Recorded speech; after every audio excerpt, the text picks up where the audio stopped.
Carole Bouquet brise 30 ans de silence, non par une accusation, mais par une distance glaciale qui suffit à troubler tout Paris. À la fin de l'année 2023, son retrait public face à Gérard Depardieu révèle une vérité longtemps enfouie, sans un mot, sans un cri. Car lorsqu'une femme choisit de disparaître plutôt que de se justifier, le scandale ne tient plus à ce qui a été fait, mais à ce qui a été trop longtemps tu. Carole Bouquet naît à Paris en 1957. Très tôt, son visage impose le silence. Pas un silence vide. Un silence maîtrisé. Elle entre dans le regard du public comme on entre dans un cadre soigneusement composé. Rien n'est laissé au hasard. Ni la distance. Ni la retenue.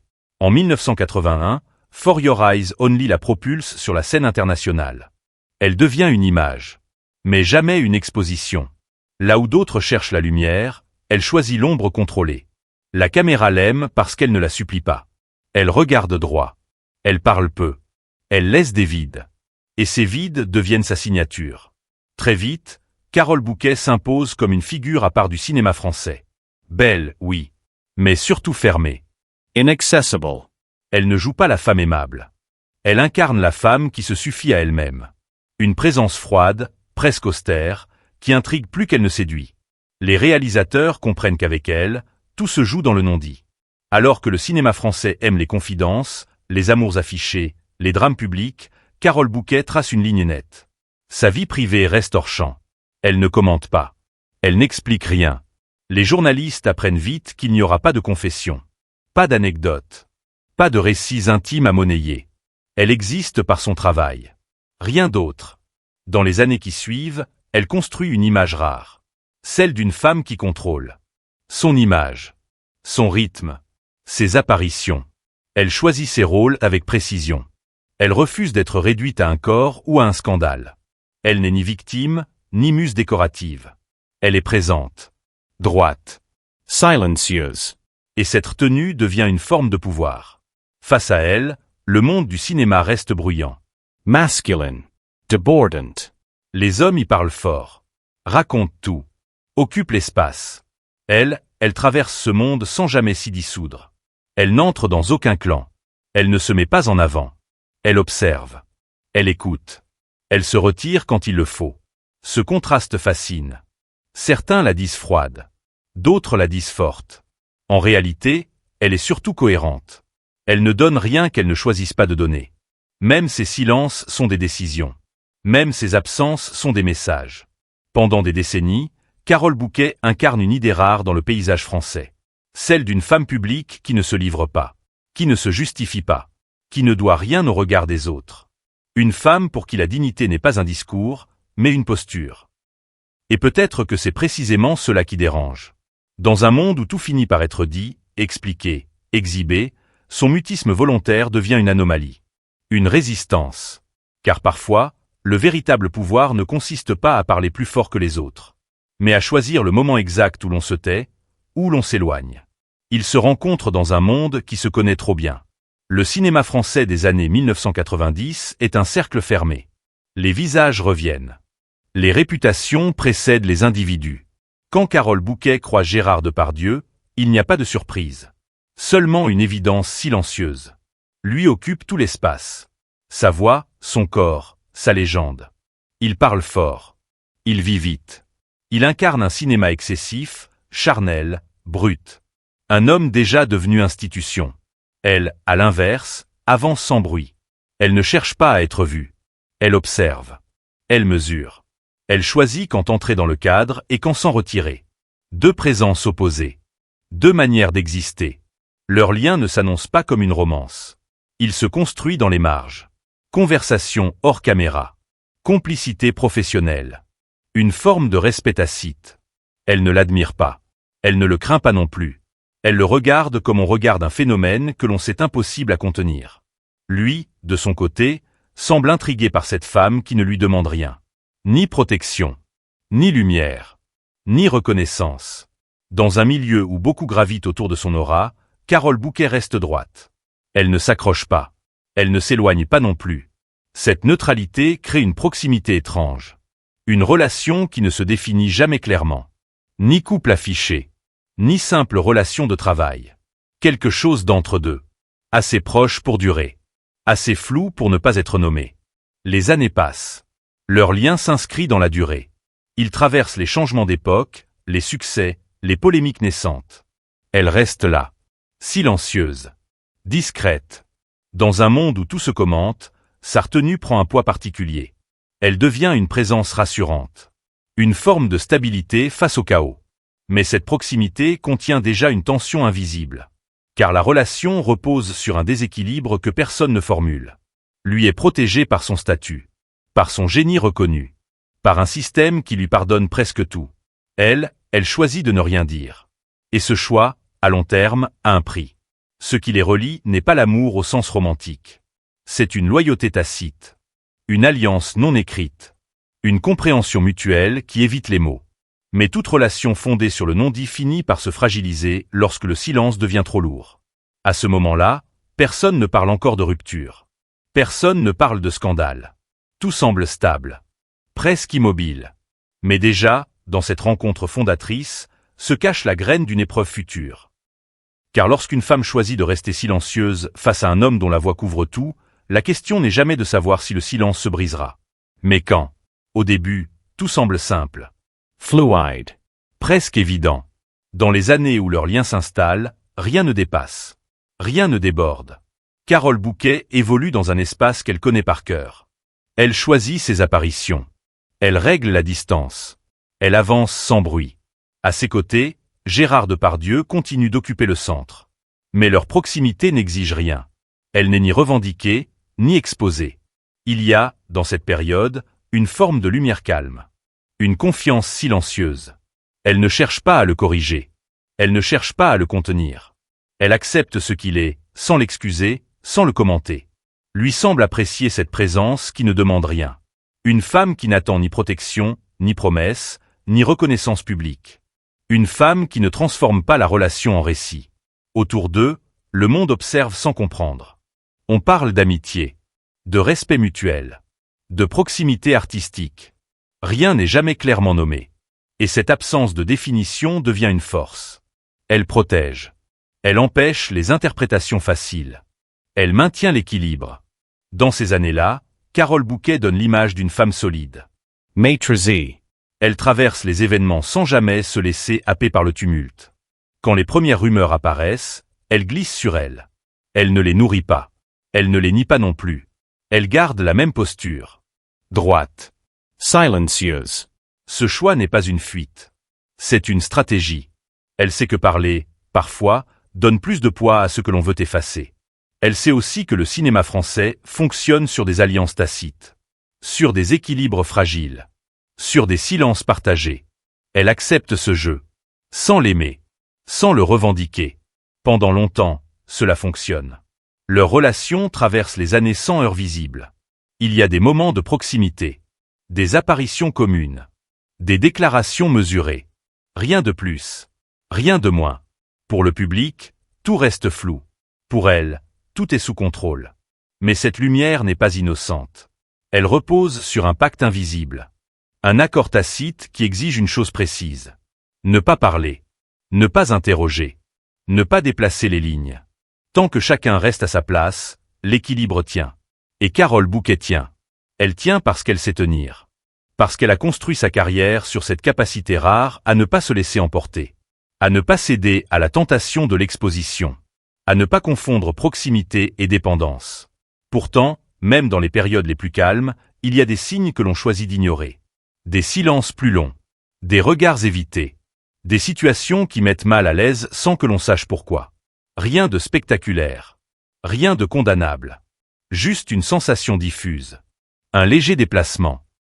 À ce stade, Carole Bouquet ne parle pas de danger. Elle parle de loyauté. D'une forme de fidélité à soi-même et aux choix faits. Elle croit encore que le silence protège, qu'il préserve, qu'il permet de traverser les tempêtes sans être englouti. C'est ainsi que commence toute illusion de stabilité. Non par naïveté, mais par confiance. Une confiance construite lentement. Patience après patience. Année après année. Jusqu'au moment où l'on comprend que ce qui semblait lumineux n'était peut-être qu'un éclairage provisoire. Car toute période de calme, lorsqu'elle repose sur le non-dit, prépare déjà sa propre rupture. Le basculement ne se fait pas en un jour.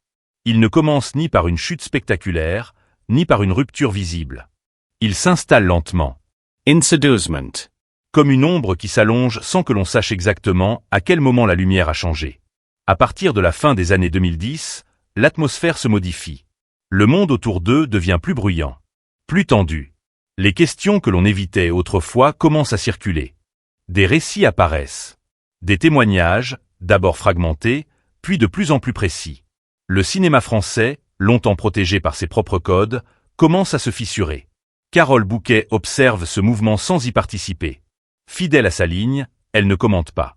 Elle ne défend pas publiquement. Elle n'attaque pas non plus. Mais le silence, cette fois, n'a plus la même texture. Il n'est plus un choix confortable. Il devient un poids. Autour d'elle, les regards changent. Les attentes aussi. Ne rien dire n'est plus perçu comme une élégance. C'est désormais interprété comme une position. Et toute position, même passive, devient politique. Elle le sait. Elle le sent. Mais elle refuse encore de céder à la logique du bruit. Le véritable glissement se produit lorsque les accusations prennent une dimension judiciaire. L'affaire n'est plus une rumeur. Elle entre dans le champ du droit, de l'enquête, de la procédure. À partir de ce moment-là, l'ancien pacte du silence se fragilise. Ce qui était autrefois toléré comme une distance devient suspect. L'époque a changé. Les règles aussi. Pour Carole Bouquet, le conflit est intérieur. Elle n'est pas au centre des faits. Elle n'est ni témoin, ni plaignante, ni accusée. Pourtant, son lien passait la place dans une zone inconfortable. Chaque mot qu'elle pourrait prononcer serait interprété. Chaque silence, disséqué. Elle comprend que toute prise de parole serait une trahison de ce qu'elle a toujours été. Mais elle comprend aussi que ne rien dire l'expose. C'est ici que la douleur devient sourde. Non spectaculaire. Mais constante. Elle n'est pas liée à un événement précis. Elle vient de l'impossibilité de rester à la même place. Ce qui, autrefois, était un espace se transforme en terrain miné. Dans les cercles proches, certains lui conseillent de parler. D'autres lui recommandent de disparaître. Elle n'écoute ni les uns ni les autres. Elle sait que parler serait se justifier. Et elle a toujours refusé de se justifier. Elle sait aussi que disparaître complètement serait abandonner son propre récit aux autres. Alors elle choisit une troisième voie. La plus difficile. Celle du retrait progressif. Elle réduit les apparitions. Elle évite les situations ambiguës. Elle cesse d'être associée, même indirectement, à une figure devenue trop lourde. Sans annonce. Sans déclaration. Par des gestes discrets. Des absences répétées. Des distances assumées. Ce retrait est souvent mal compris. Certains y voient une lâcheté. D'autres, une stratégie. En réalité, c'est un acte de survie symbolique. Une manière de se soustraire à un système qui exige désormais des positions tranchées, sans laisser de place à la nuance. La violence de cette période n'est pas publique. Elle est intérieure. Elle tient dans le fait de devoir renoncer à une loyauté ancienne. Pas par trahison, mais parce que cette loyauté n'est plus tenable. Parce que continuer à se taire reviendrait à s'effacer elle-même. C'est ainsi que l'on glisse vers l'obscurité. Non par choix idéologique, mais par nécessité morale. Lorsqu'une femme comprend que le silence qu'elle a longtemps utilisé pour se protéger commence à la dévorer. À ce stade, il n'y a plus de retour en arrière. La rupture n'a pas encore eu lieu officiellement. Mais elle est déjà consommée intérieurement. Il ne reste qu'un pas à franchir. Un moment précis. Une image. Un choc. Car toute chute lente finit par rencontrer un point de rupture. Le point de rupture n'arrive pas dans l'intimité d'une conversation privée. Il surgit à l'extérieur. Devant tous. Fin 2023, une enquête télévisée expose des images et des paroles qui ne peuvent plus être ignorées. Le choc est brutal. Le pays regarde. Le milieu se tait. Les équilibres anciens se brisent en quelques heures. Pour Carole Bouquet, ce moment ne provoque ni colère visible ni déclaration immédiate. Il impose autre chose. Une évidence froide. Rester associé, même par le silence, devient impossible. Non par opportunisme. Par cohérence. Ce qu'elle a toujours défendu, la maîtrise, la retenue, la dignité, exige désormais un geste clair. Ce geste n'est pas un discours. C'est une absence. Une distance assumée. Elle n'apparaît plus là où sa présence serait interprétée comme un soutien. Elle ne signe rien. Elle ne condamne pas. Elle se retire. Comment. Definitivement. Dans un monde saturé de prises de position, ce retrait a la violence d'un verdict. La scène n'a rien de spectaculaire. Pas de porte claquée. Pas de phrase définitive. Juste une ligne franchie. Une nuit où l'on comprend que le lendemain ne ressemblera plus à la veille. Elle sait que cette décision sera lue. Commentee. Instrumentalize. Elle l'accepte.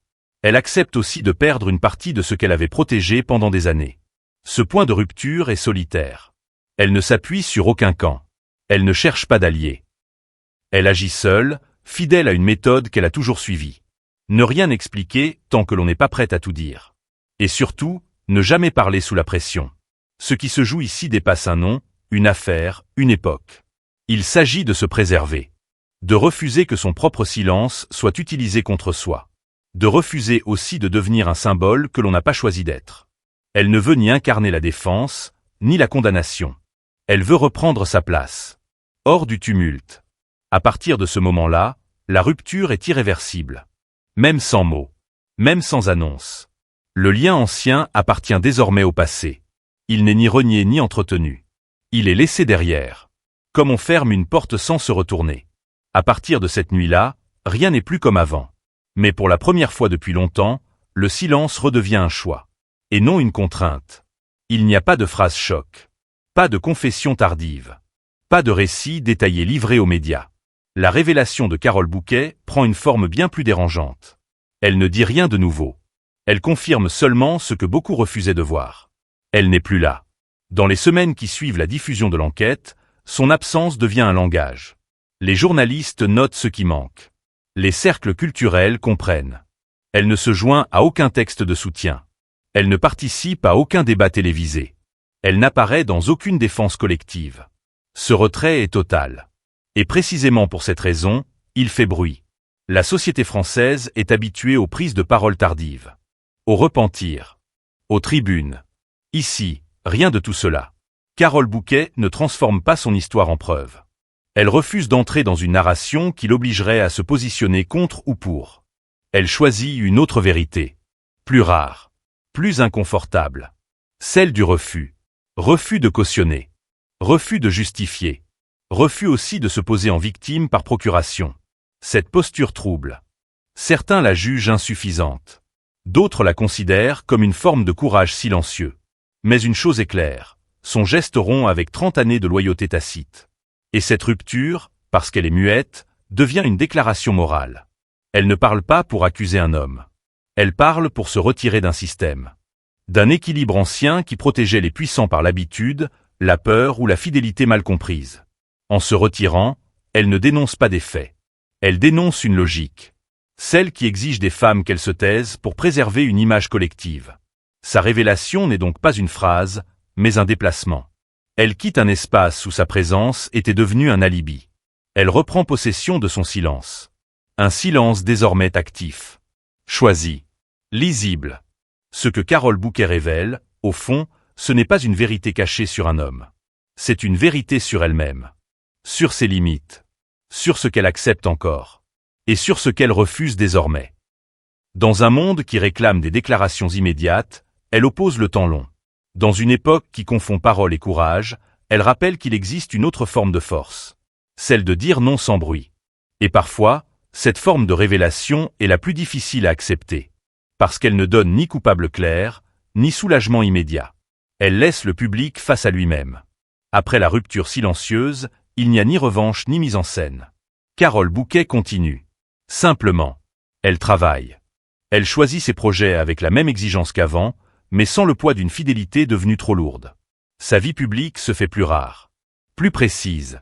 Elle n'a plus rien à prouver. Elle ne cherche pas à être érigée en modèle. Elle refuse les rôles symboliques que l'époque aime attribuer. Elle n'incarne ni la chute d'un homme, ni la victoire d'un camp. Elle incarne autre chose. Une femme qui reprend la maîtrise de son espace intérieur. Qui décide où elle se tient. Et surtout, d'où elle s'éloigne. Dans cette nouvelle phase, le silence retrouve son sens premier. Non plus une protection imposée, mais une liberté retrouvée. Elle ne sert plus à préserver un équilibre extérieur. Elle sert à se préserver elle-même. À rester alignée avec ce qu'elle est devenue. Il n'y a pas de paix spectaculaire. Seulement une cohérence retrouvée. Une distance juste. Un rapport apaisé au regard des autres. Elle avance sans bruit, comme elle l'a toujours fait. Mais cette fois, sans compromis intérieur. Car au terme de ce parcours, une vérité s'impose. Le pouvoir ne consiste pas toujours à parler. Parfois, il consiste à savoir partir.